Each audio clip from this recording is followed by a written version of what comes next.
આજકાલના બાળકોને રોજ કંઈક નવું ખાવું હોય. હવે દરરોજ નવી નવી રેસીપી બનાવવી તો શક્ય નથી ને, એટલે હું ઘરમાં જે સામગ્રી હોય તેમાંથી થોડો ટ્વિસ્ટ આપી દઉં છું. મારો બાબો તો શાકભાજી ખાવામાં જરાય આનાકાની કરતો નથી, પણ તેને પનીર અને ચીઝ તો ખૂબ જ ભાવે છે.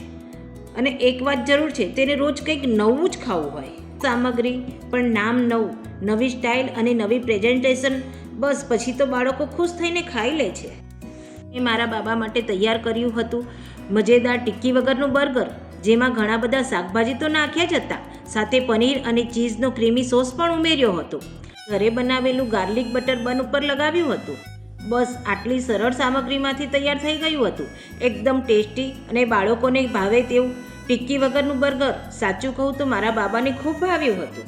તમે તમારા બાબાને રોજ કયો નવો ટ્વિસ્ટ આપીને મજેદાર નાસ્તો ખવડાવો છો તે કોમેન્ટમાં જરૂર જણાવજો.